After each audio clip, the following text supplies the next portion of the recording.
Okay. Um, you should have I believe you must have done this, and the answer is let's I don't know. Let's do the tree diagram method together. So first we start from 10,000 babies and we test 10,000 random babies. And we in the first node we have to use the unconditional probability, which is 1%. We know that 1% of babies do have birth defects. So 1% of 10,000 goes to this pile, which is 100 babies, and they have birth defects. And the other 10,000 minus 100 equals 9,900.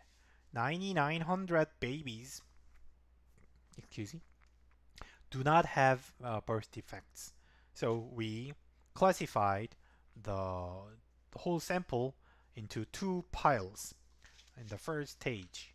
And then now we are going to look at these guys, the first pile.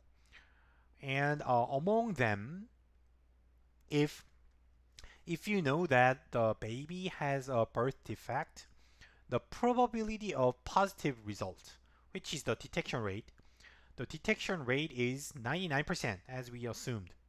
So 90 out of 100 samples, babies, 99 of them, 99 will be correct. 99 will detect the birth defects.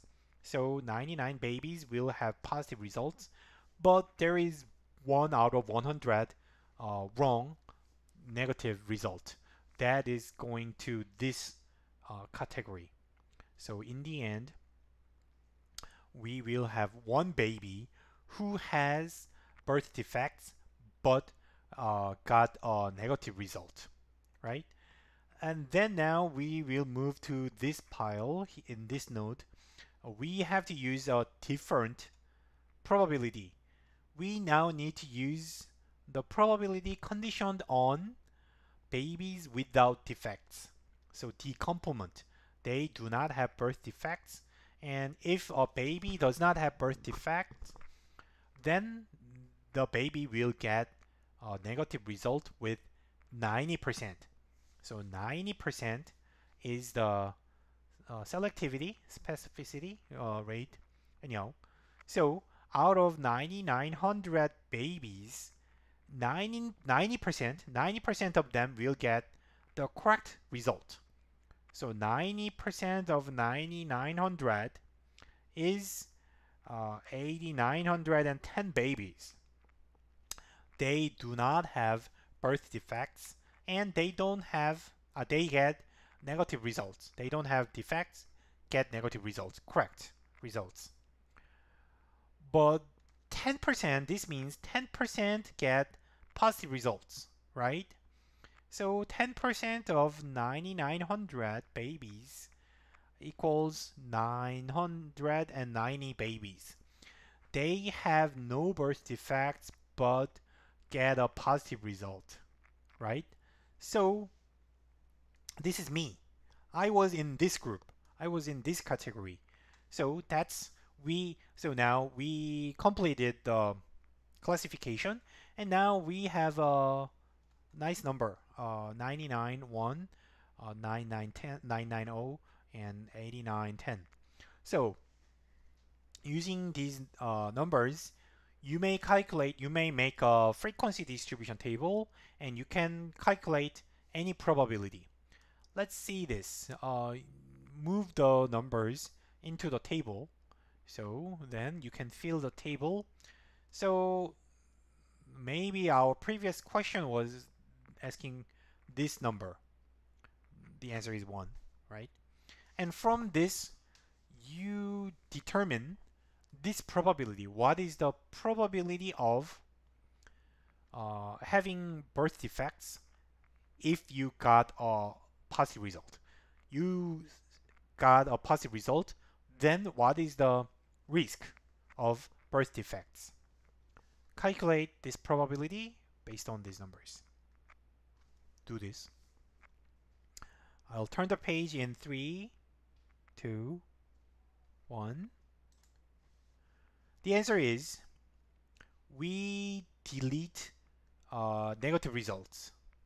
Negative results do not satisfy our condition.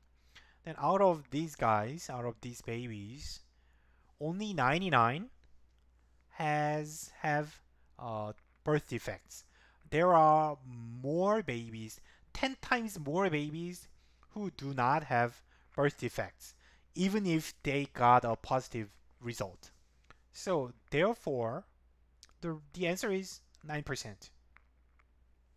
So what I want to tell you here is, even if so, like imagine I was you went to you are pregnant or your wife is pregnant and you saw a doctor and the doctor tells you that there is a high risk of birth defect and the test is pretty accurate, like the detection rate is greater than 99%. However, even if like so it's really it sounds really bad, but actually it's not. So the number is not that bad. I mean, it's still high, but remember, I use numbers that's also unrealistic. In practice, this is much smaller, and this is much closer to 100%. So your risk is actually not that much high. So don't be scared too much by the doctor if you hear these kind of things. So that's we fortunately my wife is also a statistician. My wife studied statistics, so she understands what's going on here. So we were relieved at home. So when we came back home, we searched online for the probabilities. We calculated, we found probabilities of the birth defects and detection rates, and we recalculated the this condition probability by ourselves because we understand how it works and how different the probability you are interested in is from the probability the scientists or researchers or the doctor tells you.